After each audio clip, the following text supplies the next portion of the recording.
Welcome to Suffering in Silence with TMA on Luv Bay Afrobeat Music Talk Radio. We're here every Friday evening at 7 p.m. Eastern. Luv Bay family, we're rising out of the ashes together. Our topic on this evening will be Male Survivors Partnership. We have with us our co-host Jen Peterkin, and our guest is Tania Woodgate, CEO of Male Survivors Partnership. Listeners, if you have any questions or comments for our guest or co-host, you can email us at sufferinginsilencedv@gmail.com. If you have resources that you would like to share with us on a national or local level from your country, community, your local organizations, or your faith community, you can also email us at sufferinginsilencedv@gmail.com. So, Jen, you want to greet our listeners? Yeah, thank you so much for having me again to co-host. My name is Jen Peterkin. I am a survivor of domestic violence, and through that experience became an advocate. I've been an advocate for about 6 years, so I'm very happy to be on Suffering in Silence. Right now, my current project is one that I'm trying to get off the ground. It's called The Human Experience. It is a storytelling blog and podcast that will be launching shortly. So haven't launched it yet, but for now you can follow me on Instagram at GetTheHX. Thank you. So Tania, please greet our listeners and introduce yourself. Yes, and thanks for having me today. My name is Tania. I'm the CEO, as Tia mentioned, of the Male Survivors Partnership. The Male Survivors Partnership is a network organisation that really supports all the organisations that work with male survivors of sexual violence in the UK. And we have been running, we're quite a new organisation, a new charity. That started in about 2018, purely based on the fact that there was a lack of services for men and qualitative services. You know, what men were being offered throughout the UK. Some services were quite poor in what they were delivering, so their founders came together and decided that, you know, we need to improve the quality of work with male survivors of sexual violence, and so MSP was created. Wow. And how can listeners reach MSP? So MSP has a website that you can log on to, which is www.malesurvivor.co.uk. And there's information on that website for those who are victims, survivors of sexual violence, or if you're an organisation that are working with men and want to gain some more support from us. They're also able to email me at hello@malesurvivor.co.uk, and you know, I can direct them to the services that are available. We're not a service provider, but we look after, we're the umbrella service for those who do. So we can direct people to something, particularly within the UK, within their area. Awesome. So listeners, as usual, we want to start with sharing some resources. So in addition to Male Survivors Partnership in the UK, we have IDAS, which is in England. It's a specialist charity in Yorkshire supporting people affected by domestic violence and sexual assault. The email address is info@idas.org.uk. The website is idas.org.uk, and their phone number is 03-000-110-110. We also have Befrienders Volunteer Action to Prevent Suicide. To find a helpline by country, you can visit their website, www.befrienders.org. And lastly, we have Rape, Abuse, and Incest National Network, also known as RAIN. Their website is www.rainn.org.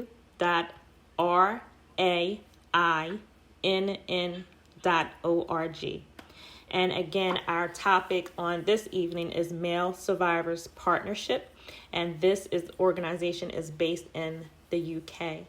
So I thank you again so much for being with us on this evening.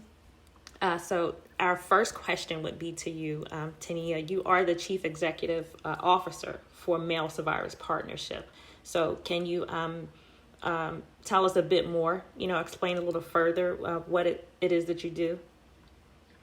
Yeah, so in addition to kind of supporting the organisations, we are really collectively the voice of those organisations in steering changes in policy, legislation, to become a bigger voice. Some of our organisations that are our members are very small. They may be 1 or 2 people working with men.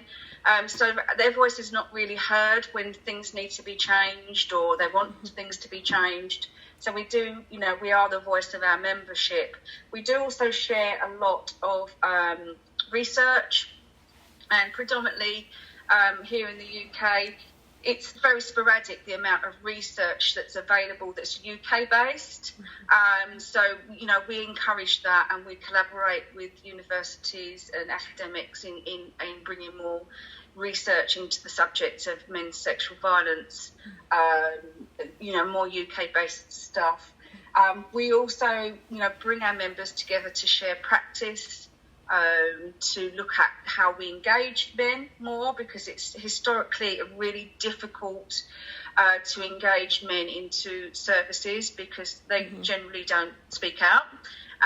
So we look at the best ways forward and how that can be done. And those organisations that are doing it very, very well will share with those that are really struggling in their area. And it is very much demographic. If it's a particularly rural area, no big city really, it's really hard to access services. So how do we get those men that are seeking or need help into the service? So it's about really just kind of, again, making sure that the quality of work is good, that the needs of men are being met. Yeah. We do actually own the male quality standards as well. So there are a set of standards that are that really look at how you can, as an organisation, support men appropriately. So it looks at all different things, governance being one of them, but one of them is, how do we engage men, and what do we have to do around that? And that's looking at your surroundings, looking at when men come to you, is it very much a female-based organisation? Will men feel accepted when they come in? Is your waiting room full of kind of, leaflets that only show female faces on there? Is it quite encouraging? Those kind of things we get organisations to look at, and so that they become very gender neutral. Some organisations work with just men. They don't work with females at all, and women at all, and some work with both. So those that work with both, it has to be very gender neutral and welcoming for the men. So the standards do really set out a really good set of guidelines and how you can work with men and as well as women, but you can work with men and they feel that they are very much supported in the appropriate way. That sounds exciting. That I mean, it just sounds like just so just inclusive and welcoming. Like we know firsthand already, dealing with a trauma or any kind of violence, what your emotional state is. But to walk into an organization to see that they're accepting of you as soon as you come through the door, that sounds very, very exciting. Absolutely. And I know Jen and I just working in advocacy under the umbrella of domestic violence. We know we have to fight against the myth of men being victims of domestic violence. So can you speak to or enlighten our listeners on the fact that men can, in fact, be victims of women and victims of other men when it comes to sexual violence and sexual assault? That is a myth that, we find we do have to address head on. So can you speak to that also when it comes to... Sexual violence is gendered because disproportionately women are the victims of sexual violence. But however, the individual act itself is not gendered. It can happen to anyone by anyone. Men can be raped by men, forced to penetrate women, which is, in the UK, men cannot be raped per se by a woman. It isn't within our law. But, it comes under a different area, but they can be forced to penetrate, which isn't law. It isn't a legal term. We are certainly, championing that is, a act of sexual violence. But, there is a real increase of men disclosing as adults of being sexually abused by their mothers, which is a real taboo subject.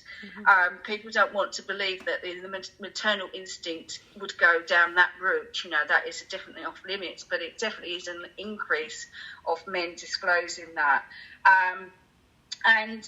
So there is no set stereotype here. Men get, sexually assaulted by other men and women.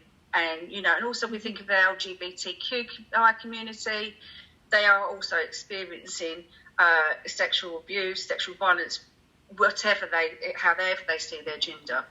There's just no set, it exists across the whole board. Well, Jen, did you want to add to that, or you have a question to follow? Yeah,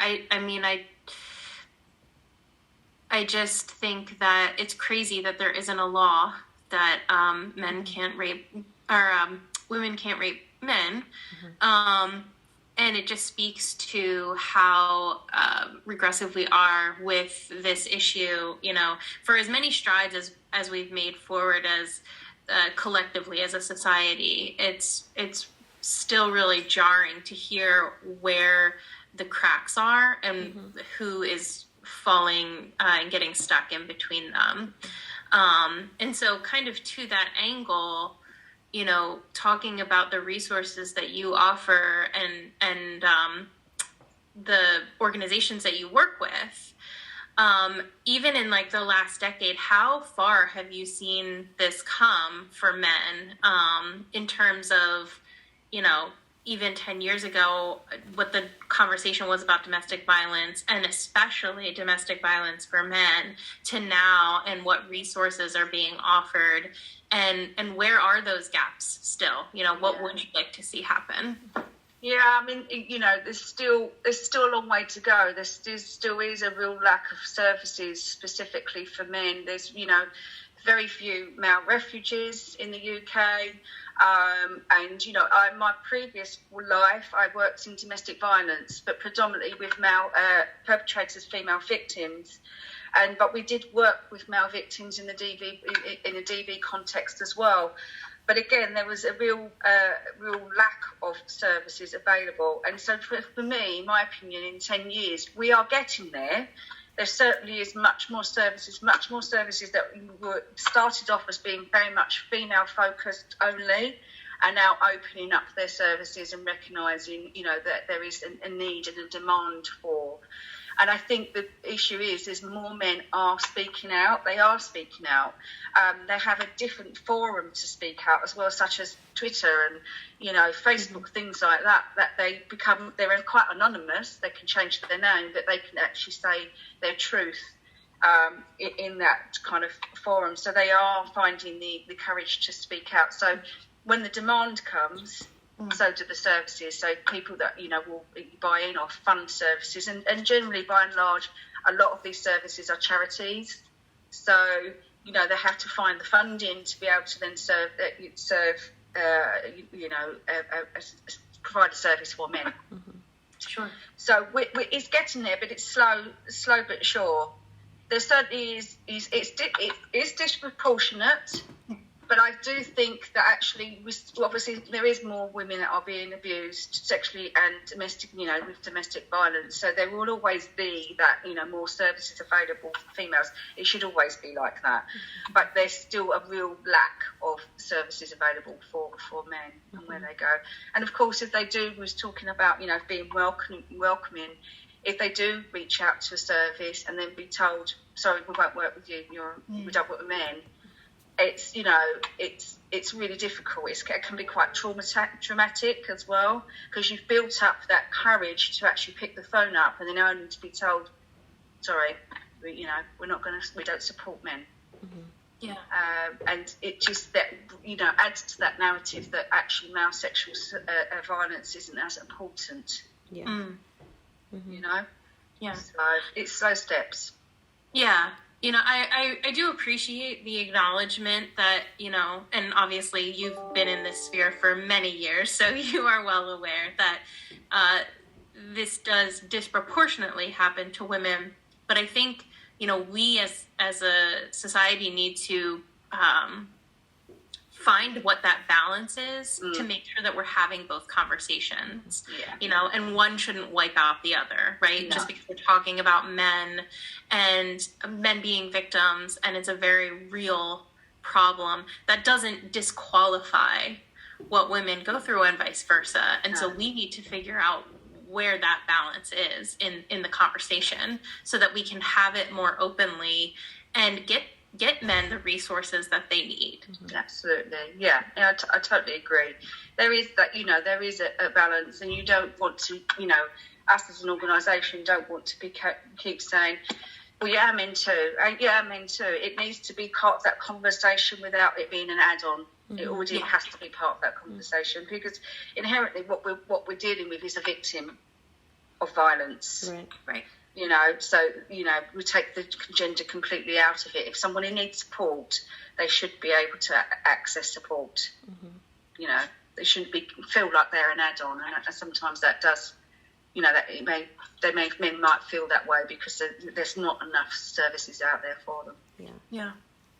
So actually, when you said add-on, it made me think of teenagers, because dealing with domestic violence, we have to remember that teenagers are a part of that circle too. And actually this month is Domestic Violence Awareness Month for teenagers.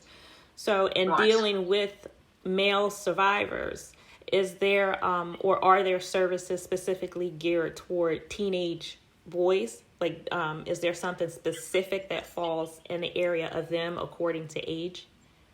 Some services do. So some of our members work with all ages, all, you know, throughout the board. There's also some specific services in terms of, we have in the UK sexual assault referral centres.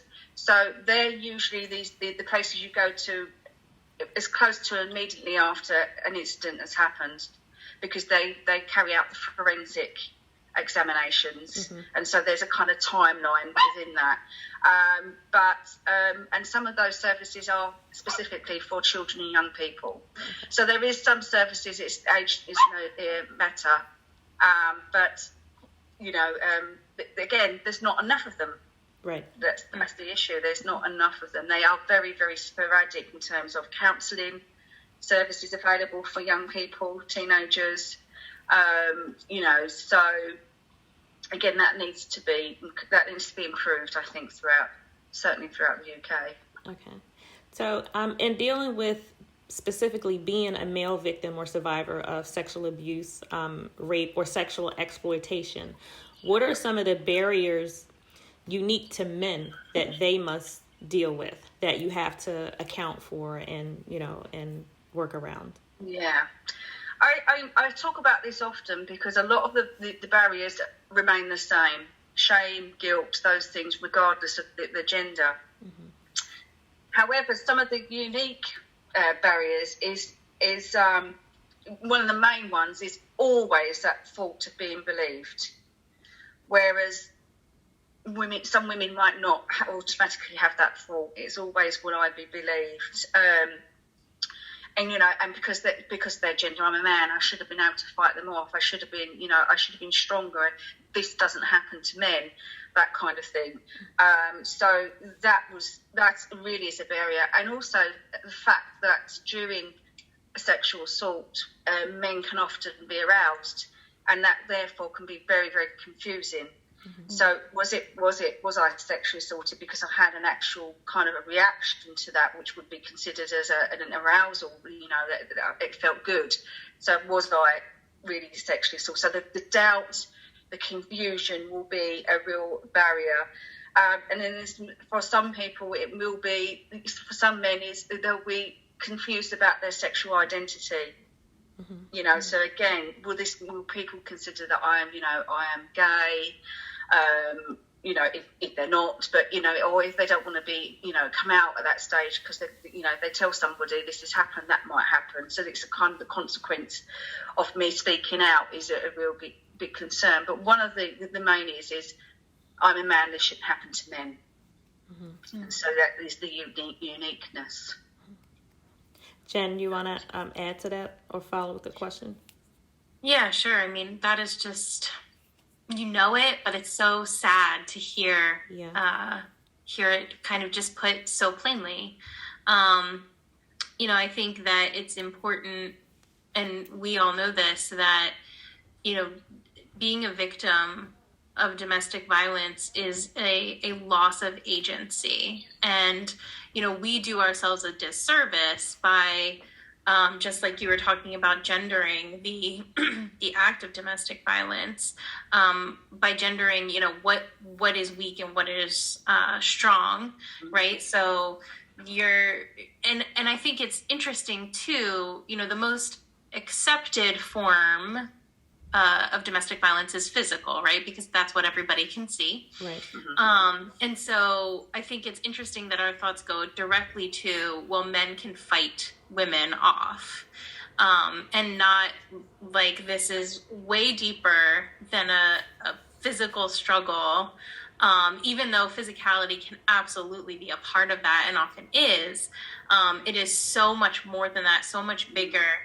And really, you know, taking the gender out of the conversation altogether, you know, being a victim of domestic violence is a complete loss of agency. And how you don't even know who you are anymore. I mean, you are so turned around, you're so turned upside down, and anybody is susceptible to that. Right, absolutely. Exactly. Yeah. And when you think about domestic violence and sexual violence, particularly because they go hand in hand in a lot of relationships, you know, it doesn't start off with a physical violence. You don't meet somebody, and, well, it's very rare. If you met somebody and went on a date, and that first date they, you know, swiped you around the head, you're likely not to go and see that other person again. Right. It doesn't happen like that. It's very much coercive control. You know, it's love bombing at first. It's the grooming, isn't it? You know, so that comes into play. It doesn't always. So for male victims of DV, there's so much emotional and psychological abuse that probably goes on before any physical, or if any physical violence happens. And for the victim themselves, is you can go through that and not realise it's even happening to you. Right.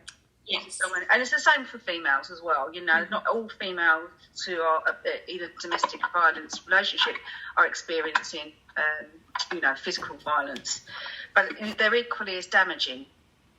And we kind of have to remember that, isn't it? You know, actually, for working with victims, male or female, it's once the relationship ends or things change for the better, the scars and everything might, you know, heal, but actually the psychological stuff is left there for a lot longer. Yes. A much bigger Absolutely. impact. Yeah, you know, this is just coming kind of into the conversation, the collective conversation of, you know, in the domestic violence circles, it's been a part of the conversation for a while, right? But as a society, we're just now starting to dip our toe into maybe physical abuse isn't where it begins and ends.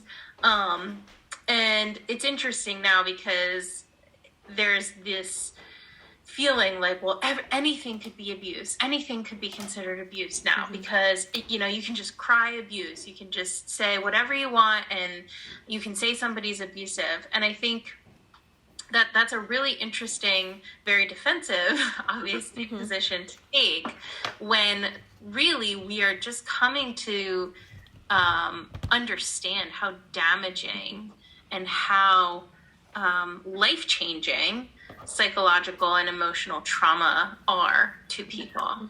Absolutely. And that knows no no gender. Yeah. I am curious on your thoughts, bringing gender back into it a little bit. Yeah. You've mentioned several times about women-only organizations or organizations that only accept women. What are your thoughts on that? And in terms of, also having organizations that only see men, do you think that there is, there's something to that? It's hard to say because it's the individual. So it's down to the individual that seeks that support.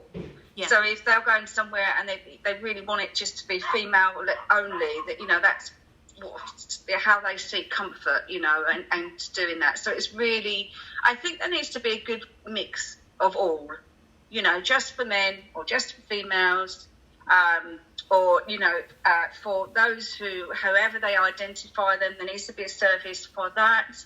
Yeah. And then there could be a mixture. But I generally think if there is a mixture in that service, it certainly has to portray itself as being gender neutral.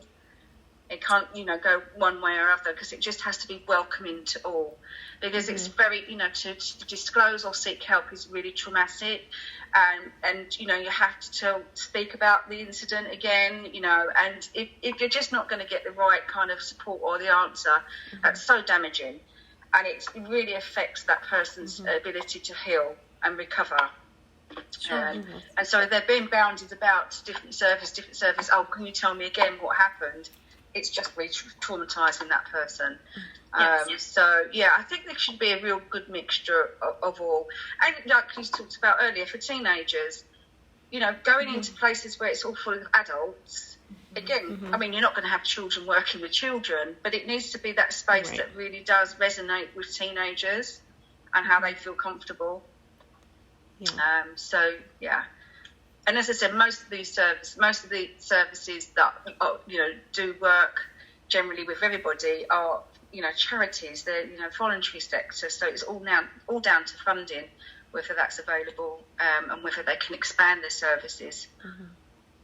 Yeah. It's interesting because I just thinking from my personal point of view, I know that when I left my abusive marriage, being around any man was very triggering. And I can imagine that men can experience the same kind of feelings. So it just has me wondering. And I agree. I think there has to be a mix because the individual is going to have to decide what type of recourse works for them, right? Yeah. And I think it's really important that they do have a choice. So in female-only settings, they will often only have female workers there. Yeah. But actually, I do think they should have a choice, but it could be triggering for some and others not. They may have wonderful role models, male role models for women in their lives, their fathers, their grandfathers, their brothers, and actually feel very comfortable at working with the man. But, it's perceived that actually they should only have females. And similar, some men who are survivors of sexual violence don't necessarily want a man to be working with them, or a female, but they should be able to have the choice. I think that's really, really important because we should be victim-led rather than organisation-led. So it is really important that people do have the choice. Yeah, I agree with that. I think it makes perfect sense, and the needs of the victim or survivor should come first. So you will have some victims and survivors who are only comfortable working with or being with women. Some will only be comfortable working with or being with men. And then you have young people who will only be comfortable in an atmosphere that's not completely filled with adults. And so, and I've always done either or, male or female, the support groups that I have led. My support groups have always been just women. And that's how the women felt comfortable. So that's always been geared for women. But when I do speaking engagements, I've done engagements where the audience was only men. And then I've done speaking engagements where the audience was only women. I haven't yet had a request for it to be mixed. But even in doing that, if I get that request, I would have to have a feel of, those attending what they would be comfortable with. So I think that's the most important thing, to make sure that they that they are comfortable and that they are getting what they need. And no matter what it is, if it's one gender or another, or if it's mixed, to make that information available so they know where to go to get the help, so they don't still feel like I'm by myself and I'm going, through this alone. Absolutely. Yeah. I was talking to a crisis worker at one of the SARCs, Sexual Assault Referral Centre, and he was saying that he took the job. He was employed purposely to be a male crisis worker, and so his idea that he'd be obviously supporting men, throughout his career. And he's never once, he said, I never would have dreamt that in my career I would be sitting by the side of a female holding her hand while she was having a forensic examination done and giving her all the support. But it was her request. She would prefer I'm not sure if she didn't mind, and he happened to be there, but she didn't have an issue with him being a male, even though she was sexually assaulted by another male. But he said it was a really pivotal moment for him in his career, that women do sometimes want male support. So he has no problem with doing that now when he's requested to do so. That's awesome that he's available, for those who would specifically need, his assistance. Everyone needs something different. And we have to be able to, to become all things to all people, and especially when you're going through something traumatic as this, to be able to meet their needs. I think it's awesome to be able to provide that and just give it and support them. Absolutely.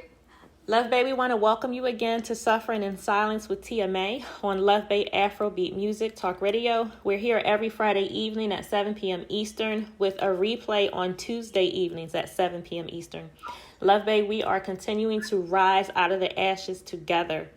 We want to share some more resources. In the United States, for information on male sexual abuse, you can reach out to www.malesurvivor.org. And again, this is the organization in the United States, www.malesurvivor.org. We have the National Sexual Assault Hotline. That phone number is 1-800-656-4673. Then we have the National Sexual Violence Resource Center. Their website is www.nsvrc.org. And we also have the National Suicide Prevention Lifeline. Their phone number is 1-800-273-8255. And Tania, I wanted to ask you another question. We often talk to family and friends of victims and survivors. So does your organization or the organizations that you support, is there specific support and direction that you can give to family and friends of those so they can learn and know not only how to support the victims and survivors, but to actually get support for themselves? Because I know family members, parents and sisters and brothers, sometimes they take on some of the effects. Like I know, for instance, some fathers feel guilty. You feel like, well, I didn't protect my child. I didn't protect my loved one. Yeah, I mean, if anyone's listening and they are a family or friend, they can get in touch with me at hello@malesurvivor.co.uk. I can direct them to the services that may be able to support them. So there is a couple of organisations that do specifically that. They have counselling groups, so group therapy, so family group therapy actually to look at that issue and how they move forward as a family and how they support. And I think it's really, really important, because how family members respond to the disclosure of sexual violence is key to that victim accessing the right support and actually from day one starting their kind of healing journey. Yes. If they're not responded to in the right way, it could be really damaging to them. And there's been some research in the UK looking at those with bipolar disorder, and they had two groups. One group were responded to after they disclosed their sexual abuse, with welcoming arms, hugged them tight, nurtured them, really gave them the real support that they needed. And the other group had really bad responses to that, it's chucked out, not believed, those kind of things from their family members. And 80% of that group were diagnosed with bipolar, and none in the other group, which is really, really interesting to think about that, how much it really affected those. So certainly there should, if anyone's thinking, how do I respond, there's also some guides available here in the UK that have been written for those who are family members or friends, and how best way to support their family member or friend if they disclose around an abusive incident. And it could be historical, so it could have happened 20 years ago. So what's the best way to kind of respond? So there is some guides, and I can share them with anybody that gets in touch. Awesome. Jen, I wanted to go back to something you said earlier when you were talking about individuals who do speak up and others pretty much make a mockery of it. So like everything is just falling under abuse. That made me think, to me, it just, when someone does that, it's like it's because they were comfortable with their abusive behavior. They were comfortable with putting others down, stepping on them, be it physically, verbally, emotionally. I really believe that there are some who just got used to it. It became the norm. They thought hurting someone was okay. But now that others, victims, survivors, and even others just standing up for them, they're speaking up, breaking their silence and saying, this is wrong. You can't do this anymore, or this is what happened to me, and now I'm going to heal from it. I really believe a part of society just got comfortable with it. And they're upset, and they want to maintain that despicable behavior, because that's what makes them feel good. That, that's the high of their day. So I really think that, there's a part of society that, they want to make a mockery of it, and just say, well, okay, everything is falling under abuse. Well, you know what? If it's a question, then you probably shouldn't be doing it. And at the very least, why would you have a problem with having a conversation about it? If something is being put in front of you and saying this behavior was wrong, what you said was wrong, what you did was wrong, let's have a conversation about it. Why make a mockery, out of someone and what causes them hurt and pain, Yeah. Absolutely. I think there is,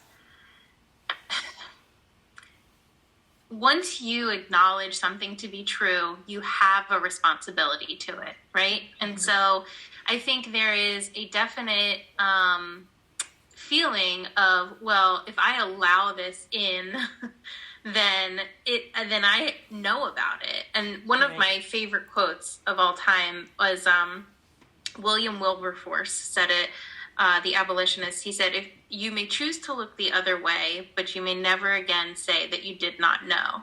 Right. And I think that's so important when we talk about any issue around social justice, because if you are able to sit there and say, well, it's not that bad, or it's not, you're exaggerating, or, it's never happened to me, so I don't understand why all of these other people are having an issue. Really, all you're saying is, I don't want to be involved. I'm just going to sit in my little house, my little bubble here, and you have your issue, you deal with that, and I'm just going to stay over here in this sphere.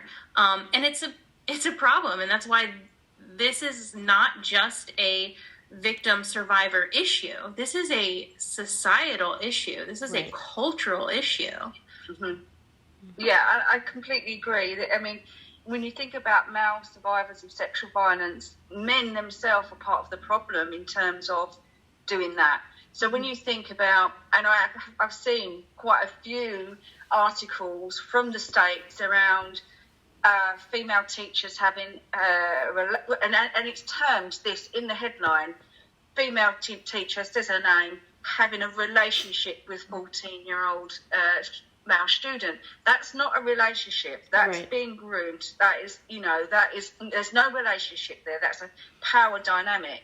Yeah. But when you read and you scroll down past the article, and when people can comment on that, the comments from men themselves are, what is he worrying about? I would have loved to have slept with my teacher when I Right. was younger, and he's a cougar, what is he, shame, there's no shame in that kind of, so the attitude from men themselves about sexual abuse is not positive. And if you flip the coin on that one, and it was a 35-year-old male teacher with a 14-year-old girl, a young girl, you wouldn't get the same comments from women, Right. necessarily. So sometimes actually, the feeling and the thoughts and feelings, and there's been a few things, particularly in YouTube lately with influencers, where there was a young man who disclosed on his channel that he was sexually assaulted by somebody, his friend or girlfriend, whatever she was, and there was some evidence of that. But it was very heart-wrenching to see him disclose that, very difficult. But the comments were disgusting. They were really, really, not helpful. And, you can tell they are from young men, she's hot, what are you worrying about? That kind of comment. So it's really not validating him at all by other men or young men. So, it's part of the problem here that we have. And then again, you've got the media that say things like relationship. That's not a relationship. That's sexually abusing a child, a minor. Yeah, I have to say, in the media, I do see a bias towards women. Like it is accepted for an older woman to be with someone underage. I've seen that, and it's not.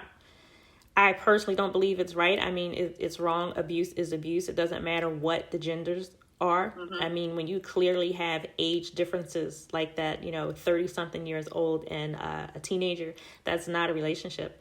But I agree. I mean, I've seen it where it seems to be acceptable in society, where, if the woman is older, it's okay because she's a cougar. Yeah. I think it's important too to just reinforce, like, abuse is about power dynamics, like you said, Tanya. It's not about relationships like we like to think it is, right? And that's why you can be in an abusive situation with more than just your partner. It can be with friends, it can be with a boss, it can be with parent-child. There is no connection that's immune to abusive behaviors, because it's all about power dynamics. It's not about the relationship itself. Right. Yeah, absolutely. Yeah, it's a key feature within all kind of abuse. Think of people that are in positions of power and authority. They will be, we all know, we hear of it throughout media and things like that, about those that are in institutions that should be protecting children, and young children are the ones that are abusing them. Yes. So it's a very much a power dynamic, and in abusive relationships. And you get that kind of thing that, well, they're just both as bad as each other. I truly don't believe that. They can have behaviours that are, very similar, but there's always going to be that one that slightly more holds the power over the other one. How you determine that depends on how you work with them. But it is power is a really big issue. And so, Tanya, we have talked about how hard it is for men to come forward and how they struggle. But I want to ask, within your organization or within your experience, have you seen a difference in the time, as Jen spoke of the time difference earlier? So from today, 2022, and maybe 10 years before or a few more years before, do you think that it has become easier for men to come forward? Are the organizations that we're offering to them, has it made it better in the past, Yeah, I think it is becoming easier. We certainly are seeing an increase in reporting of that, which is an indicator of actually men are speaking out. Again, I said it's still a long way to go, and we are in the UK doing lots of, we've got a campaign out at the moment that's around the sexual assault referral centres, and actually it is for, it's got a male in the campaign. We are doing things to make sure we encourage those that are marginalised, that don't usually come out, speak out. So there certainly has been really good moves. And when you've got something like the Male Survivors Partnership that's solely here to, encourage and support men or organisations to work with men or to engage men, it's a good way forward. It's a positive way forward for men. So yeah, there has been changes in there. We certainly see much more in kind of even in our soap operas, the storylines, are showing male survivors of sexual violence, and, they're good conduits to get the message out that you should be speaking up. But the other flip side of the coin is our social media. So you get a lot of the negative stuff around, reporting or speaking up or speaking out. At the same time, you can get a lot of support from those that it resonates with and things like that. So we've got a bigger kind of an avenue to speak out, haven't we, as I mentioned earlier, in terms of social media. So can you tell us, and Jen, I'll go to you for a question and comment after this, but Tanya, can you tell us about some of the organizations that you partner with? Like, can you give us those resources for our listeners that they will know of them? Yeah, so we have about 62 members across the whole of the UK. We also are part of the national membership organisation. So we work really closely with two other membership organisations, which is the Survivors Trust and Rape Crisis England. So, which are, they have their own kind of membership as well. We are specifically male focused, and that's all we work, we support in as male services. The other two services, their organisations will work with both or just females. So there is Rape Crisis England that people can contact. There's lots of helplines. You just have to Google that, We also, one of our members has a helpline for men in the UK, again, the organisation is called Safeline. So if you just Google www.safeline.org, you'll find the information about the helpline there, and it's for males, it's for men, and so it's very much trauma informed. So they look at specifics around men engaging, and actually men tend to like to make phone calls rather than rocking up to somewhere, and presenting themselves. They find the time during their lunch break or where they feel comfortable to do that. You've also got Survivors UK that also has more of a web-based chat function, and you've got Survivors Manchester, which is male-only service in Manchester, and Mankind down the south of the country, which is male-only focused. So there is services kind of dotted around the UK. I mean, we're a lot smaller than the US, but there is those services. But then there is the helplines.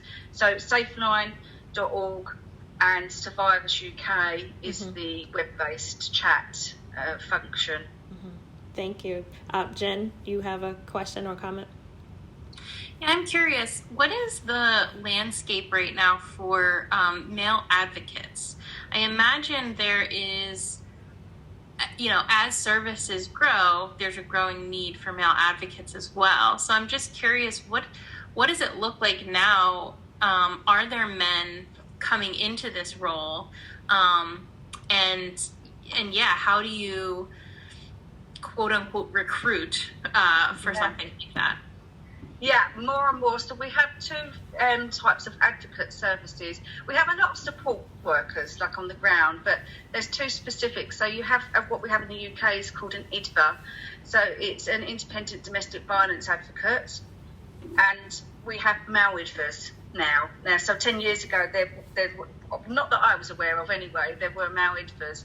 You also have ISVAs, which is the independent sexual violence advocate. And so we also have some organisations have male ISVAs in posts. So those posts are becoming more and more common. By and large, most services will have maybe 5 or 6 female ISVAs and 1 male. But that is how, when you look at statistics, that is proportionate. But I think it would be great that every service that works in domestic violence, or it has an ISVA or IDVA service, has a male within those services. But you're seeing more and more recruitment of that. One of the things that those that are looking to get the male quality standards from MSP, from us, is that they have to have a male support worker within there. It's a requirement of the standard, so that they have choice. So we're really advocating that should be, those positions available. That's wonderful. That it's becoming a requirement. I think that's really important. I know that in my own personal experience, a lot of people that get involved with domestic violence advocacy work is because they have been personally affected, or they are close to someone who has been personally affected by domestic violence. And I imagine that can ring true for a lot of other places. But I love the idea of having more male advocates, because when you are in this world, you understand things that you can't understand unless you don't know what you don't know. And I think that there is such power in the male gaze on this issue and the validation of this issue. So I can only imagine that the more male advocates that step up, the more education and resources become available, not just for men, but for everybody. Absolutely, yeah. And there's a few organisations in the UK which have been started up by male survivors of sexual violence, where they've found real support in just talking together, and they are real advocates for the work as well. And other service, a service called Momentum, which is down the south of the country, set up themselves up 10 years ago just because of that. They were getting support. The support was limited. It was only 12 weeks long, and they felt, where do we go after this? It was really valuable, and so therefore they got together and started their own organisation. And they have around 70 men that they're supporting at this, predominant time. And that's just from deciding there's a lack of something that's going to do it, and this advocate for male survivors. Well, we are coming just under the hour. So, Tanya, I want to give you just a few minutes for a last comment. Is there something that you want the listeners to know and understand? Yeah, I would. I would like your listeners to know that there is support out there. There's some really great, wonderful organisations that will listen, will validate you, that will support you the best way they can. And if you're having struggle and you're not finding that support, please do get in touch, and we will try and help you. It's really crucial to us that your voice is heard. And we want to give your website again for information on male sexual abuse in the UK. You can reach out to Male Survivors Partnership. Their website is malesurvivor.co.uk. Jen, do you have any final words or comments? Yeah, Tanya, I just want to thank you so much for being here. I am really pumped about the future of male survivorship. I just think it's a really important conversation to be having. We obviously talk about domestic violence a lot, and men aren't always brought into the conversation, but when they are, it's kind of an afterthought. And so I really just appreciate your expertise and your point of view on this, and it's important that we go forward realizing that in order to make a difference in the cause of domestic violence, everybody needs to be involved. All victims need to be recognized. I love what you say about services being victim-led. That absolutely rings true. And advocacy needs to be from everybody as well. Yeah.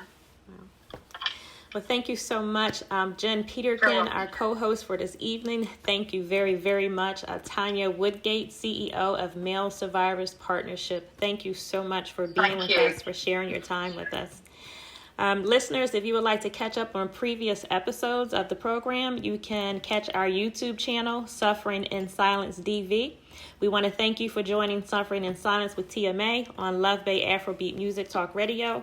We're here every Friday evening at 7 p.m. Eastern. Luv Bay, we're rising out of the ashes together. Good evening.